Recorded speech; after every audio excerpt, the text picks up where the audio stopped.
Hi, I'm Rashana Baldwin, a journalist, a Chicagoan, and a millennial bringing light to everyday stories that matter. I share the type of stories that mainstream media ignores or gets wrong. The news of the neighborhoods, the news that matters. Here is someone you need to know. Meet Oren Jacobson. Welcome, Oren Jacobson. How are you? I'm well, and yourself? Great. So you're the co-founder and co-executive director for Men4Choice. I want to talk to you about all things voting, the need to vote, government, politics, and why voting is more important to our generation, the millennial generation, and even younger, who are taking it for granted. But first and foremost, tell me a little bit about Men4Choice and how you come to start the organization or be a co-founder. Yeah, so Men4Choice works to activate, educate, and mobilize male-identifying allies into the fight for reproductive freedom. So said more simply, we try to get guys who say they're pro-choice to take action in support of candidates, causes, legislation that support reproductive freedom, reproductive rights, healthcare, and justice. I came into the work actually just by hearing a presentation a little bit more than 5 years ago by an advocate who was telling me what was happening across the country. And I was sort of struck by how little I knew about what was really unfolding, and not just the way in which the anti-abortion, anti-choice movement was systematically rolling back rights and attacking Roe, but really the harm that was being caused to people by the lack of access to full reproductive health care, including but not limited to abortion. And so I was a little bit embarrassed by not knowing, as someone who was pretty engaged. And there was also this sense of injustice that gets activated inside you when you know people are being hurt. And so that sort of led me into a series of questions, the most important of which were, why aren't men more active, and how could we get them more active? And what came out of that has been this organization, Men4Choice, which is a little bit more than 5 years old now.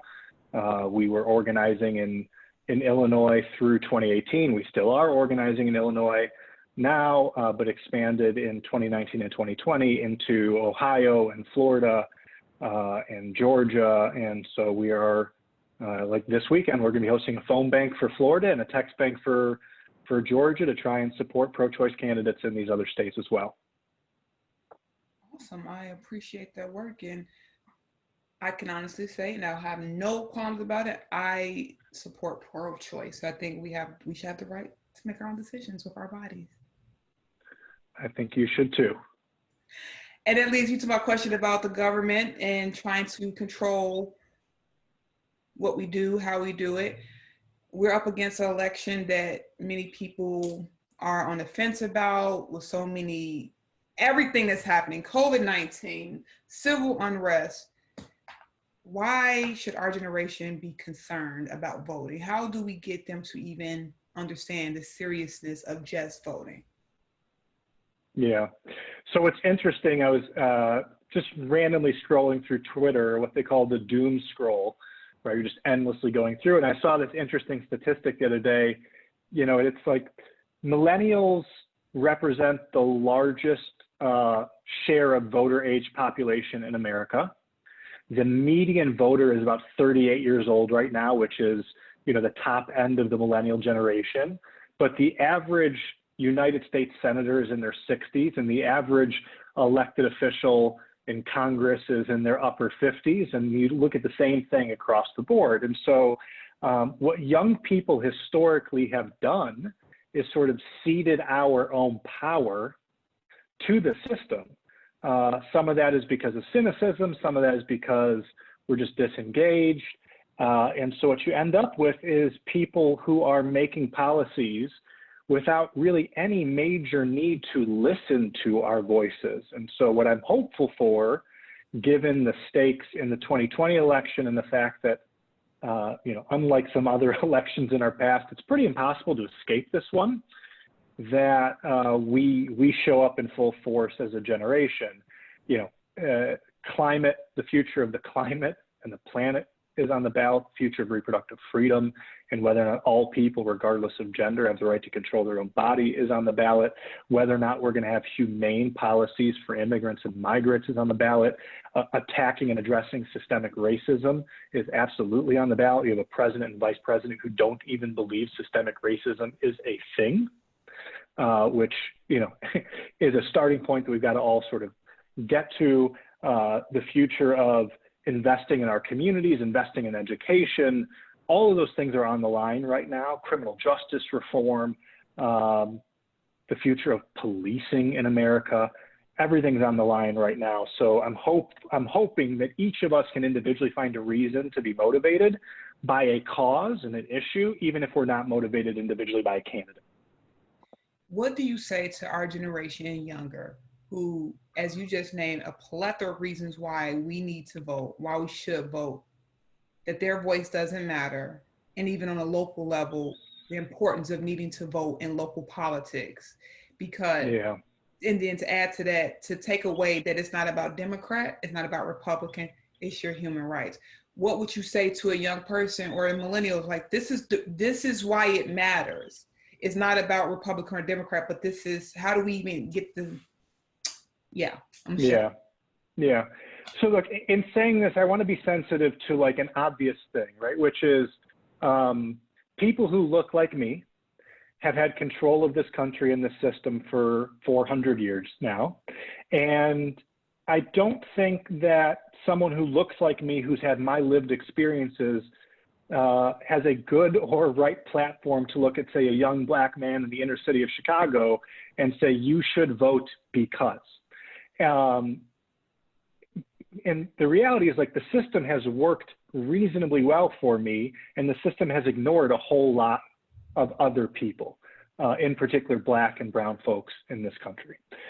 That being said, I know of no other way for us to fix that problem besides showing up at the polls, and not just showing up at the polls, but making civic action, you know, part of our regular approach to the world.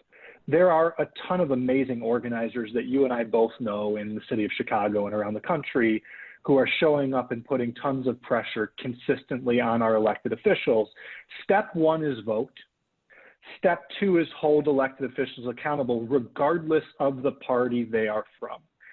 In this particular national election, if we don't show up and vote, we have no chance to hold people accountable and even change some of the major problems that I listed before. But you asked about local, so let's talk about the local stuff. There were major shifts at the city level in 2019 in terms of who we elected to the Chicago City Council. And you've already started to see the power shifting on the city council and what that can do.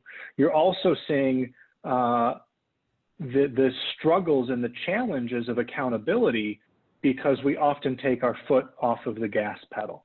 And so, you know, for an issue that I care a lot about and invest a lot of my time and energy, which is reproductive rights and healthcare and justice with Men4Choice, that battle moving forward is going to be at the state level as much, if not more so, than it will be at the federal level, especially when Amy Coney Barrett and the conservative majority in the Supreme Court overturn Roe v. Wade. It's going to go back to the states. So while most of us pay a lot of attention to what's happening at the national level, it's the more sexy, interesting, all-consuming thing, the reality is that what happens at our local township and in our city and in our state is going to have more of an immediate impact on our overall quality of life and the overall opportunity for the individual involved. And so, you know, when we sort of cede our power and don't show up, we're just going to leave it to whomever to make decisions for our life. And oftentimes we then don't understand why things aren't working. And that can either lead us to blame the wrong people, the wrong things, or just outright cynicism and to detach. And so that's a long answer to a simple question, but that's sort of how I look at it. I recently got a chance to sit on the panel to talk about the election and the need to vote and why voting is a way to hold our elected officials accountable. but I was really troubled by some of the responses of the younger adults who said, I don't know who to vote for. I didn't grow up in a household where I was taught to vote. I don't have time to go to these council meetings. And I got really heated and passionate about those responses. And I named, of all the people who's lost their lives, just specifically to gun violence and, across the country. I was like, if that's not a reason for you to even vote or even just to start, what is? What do you say to someone like the same people I was addressing? Yeah. I don't know where to start. I don't have time to sit in a 4-hour CAPS meeting or try to track down my elected official when they say, I don't think it matters. And where do I start? What do you say to that? Yeah, again, I think it's important that someone like me demonstrates a little bit of sensitivity to folks who, in particular, coming out of communities where the system is constantly failing and ignoring, because it's a harder sell for me to say to them that if you show up, the system will be responsive, right? Like, we know we have a systemically racist society, and we see a systemically racist series of institutions. I think the biggest point that I would turn to with people is I would point them back to 2016. And I've asked this question to other people, who won the 2016 election? And everybody will say, well, Donald Trump. And then I'll say, well, who had the most votes in the 2016 election? And then they'll say Hillary Clinton. And then my answer to them will be, no, you are wrong. And they'll kind of look at me in a quizzical way. What do you mean I'm wrong? And the reality is that Hillary got about 66 million votes. Donald Trump got about 63 million votes. And nobody got 90 million votes. 90 million people who are eligible to vote sat out the 2016 presidential election. So the single largest share of votes, or non-votes, I guess in this case, went to non-voters. And think about how much has happened in the 4 years since, because 90 million people all sat on their hands and said, it doesn't matter if I show up. And what we're seeing right now is how much it really matters. So Paul, right? We're dealing with that part of the 90 million, because some also felt that they didn't see a candidate worthy. And I'm hearing that now. Oh, for sure. You don't see a candidate worthy. What do you say to that when I've had people say to me before you respond, I'm an undervote, I'm not gonna vote, I don't see parties worthy, so why should I vote? And I said there are still options. Yeah. What do you say to that when people say, I don't see two candidates that I should vote for? Yeah. Number one, I don't vote for candidates, I vote for causes. I don't vote for other people, I vote for my people. So I am always going to make the decision based on who I think is closest to my values and to the vision that I want to get to, and I'm going to keep pushing the ball forward. I'm going to use a sports analogy because I think a lot of the people who are thinking this way are probably younger men who are not quite as engaged. From my experience, most of the women in my life, regardless of age, are politically active, politically minded, and are plugged in. It's the guys who are not showing up to phone bank and doing those things, right? Like, sometimes you run the ball for 3 yards, and then you run the ball again for 3 more yards so that you can pass the ball down the field for a touchdown. And not every election and not every candidate is going to be, the ideal election or the ideal candidate. They are vehicles. Candidates are vehicles for your will.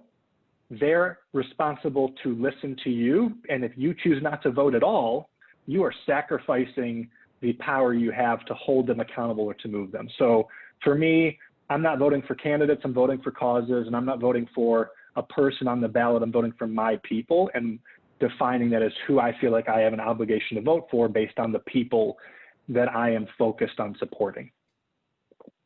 So my question is, again, how do we get to really understand that they're a danger for not voting? And two, what does that really look like, Oren, when you say hold your elected official accountable? They don't understand what that means and what that really looks like. And I tried to explain it, in my opinion, the best way I could.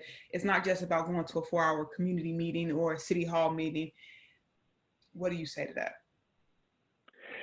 Yeah, I mean, look, I think this is a fairly simple framework, which is anything that you want to be good at is a thing that you must do consistently.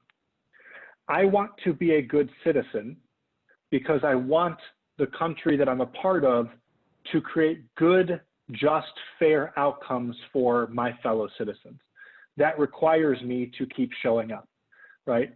I can't just walk onto a basketball court and expect to be a good basketball player and then leave it for 4 years and come back and think that I'm going to be good. I can't expect to be a good writer if I'm not writing, or a good poet if I'm not thinking through these ideas, right? Like, all of these things require consistent application. And so for me, being a citizen and impacting my elected officials and impacting the system means that on November 3rd of 2020, I care just as much as I did on November 2nd and on November 4th. You know, it doesn't require them to go to a 4-hour meeting for everything. But it does require carving out a little bit of time every week or every month to stay engaged and to communicate with their representative. If they understood, and you know this, if they understood how much of an impact just 20 or 30 voices calling into a district office would have on that elected official, they would never question their power. But you and I know, because we've talked to these people, if they get 20 phone calls into the alderman's office on a Friday, their assumption is that those 20 voices represent 2,000 people. Exactly. Right? And so I think one of the disappointing things, and I understand why people are cynical, but I think one of the disappointing things is we feel powerless in a world in which we are actually powerful if we were willing to trust our own power. And it starts with your voice in voting and exercising your right to vote. Oftentimes I talked about you can do the community organizing, which I prefer to do, versus the activism, because I believe a lot of the younger community activists act, and even the millennials like to act and get the nice sound bites and photo ops. But if you're not following up with holding our elected officials accountable in that policy piece, it's all done for nothing. These are people, right? And people respond to the incentives and the pressures around them. Yep. And it's up to us about whether or not we're going to apply the right kind of pressure and to create the right kind of incentives. The unfortunate piece of the political system is that a lot of the incentives are actually pretty screwed up. I mean, you know this from all of your engagement, but the only way that we can change that is actually to show up and start voting and making sure our elected officials know that we care about changing those things, whether it's money in politics or the way districts are drawn or those types of things. The way that laws around police accountability are set up, which make it so difficult to actually prosecute bad cops. Right? There's a rally on Tuesday night at Federal Plaza that is seeking to have civil charges filed against Jason Van Dyke, because Jason Van Dyke is going to end up out of jail serving maybe 2-3 years max for murdering a person, right? Like killing an innocent Black teenager. And he's gonna be out of jail in like 3 years. And the problem is fundamentally in the policies written around police accountability. Can you like, so until you change that local level, why that is important? Yeah. On a local level of why voting, how you change that specific policy on a local level, what elected officials are responsible for these payouts, and not telling the public. Yeah. Like that part is people need to understand. Yeah. I mean, so, if you're going to talk about like the city of Chicago specifically, right, like the municipal laws are written by the city council, which we elect every 4 years. Those are our alder people. and they're the ones who are going to determine the policies around policing inside of the city of Chicago. And so, you know, it may not happen overnight, but if we continue to show up every cycle with consistent energy to demand that people pass these reforms, and then if they don't pass these reforms, we run candidates against them until we kick them out of office and pass the reform, that's what we have to do. In Illinois 30 years ago, Illinois is one of the least progressive states in support of women's reproductive freedom or reproductive freedom for people who can get pregnant, regardless of their gender. 30 years later, Illinois is one of the best states in America for the protection of reproductive rights in the country. And that was a long slog to get from point A to point B. But what it required was beating elected officials at the ballot box who refused to support it time after time, and then go putting a bill on the table, and whoever voted for you, you protected, and whoever voted against you, you challenged. And it took a while. And that's a hard thing to say to somebody. Like I've said to people, 400 years to wait for racial justice is 400 years too long. And so, like, I will never say to somebody, you know, wait a little bit longer, the society's not ready. But I do think we also have to acknowledge what our society is and the mechanisms that we have to affect that society. And unless we start voting for different people at the city council who are willing to change the laws around use of force and the training around policing and to address some of these things, we will continue to struggle to have accountability when police officers do shoot and kill unarmed Black people on our streets. And so that's our only way forward, in my opinion, and that's why you got to show up for all of these things. Absolutely, and thank you for that. I couldn't have said it better. And as we wind down, because I know you are a busy person out here trying to change the world, if in the event that November 3rd, for whatever reason, low turnout, whatever the results are, instead of results that become that we continue with the same administration, what do you say to young people or just people in general on the accountability and trying to actually now hold the current president accountable? Because people may feel like, oh, it's over, it's not. It's still ways to hold this administration accountable. What do you say to young people who may feel that way, or people in general? Yeah, so I'm not trying to evade this question, but if anyone's still watching, I want to make something very clear to them. If you don't think it can get any worse, it can get much worse. Yeah. This man is not interested in democracy or norms or institutions, and he will do whatever it is that he wants to do. And if he gets reelected, the attacks are going to continue. They're going to continue on our families. They're going to continue on the immigrant community. They're going to be continued attacks and the emboldenment from white supremacists in this country. This is the lights are flashing red. This is an all hands on deck thing. This is a get off of this crazy roller coaster and then let's figure it out together next moment, because it can get much, much worse if we continue down this path. Now, that being said, if we do end up losing this election and President Trump is reelected to another 4 years, I'm not worried as much about how we hold President Trump accountable as I am about how we protect our communities.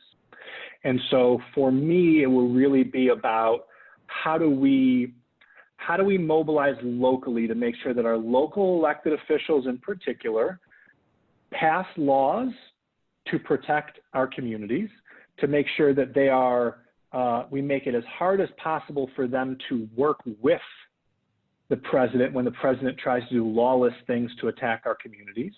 And how do we make sure as many of our people possible have the things that they need, because we cannot rely on the federal government to do that. So those are sort of the two things that I think about broadly. And the accountability piece at that point is going to come down to, Is our mayor protecting us from the excesses of the federal government? Is our governor protecting us from the excesses of the federal government? Are our state legislators moving more aggressively to pass more progressive legislation to ensure that within the boundaries of our state, we are doing everything we can to help our people? Is our city council responding in ways to protect our communities? Are they ensuring that our police officers aren't in bed with, with ICE and coming for immigrants in our communities? Things like that. To me, it's really focusing on the levers of power that you do have and where you do have them. But I do think that we need to all sort of ring the alarm. This is how democracies die. That's where we are.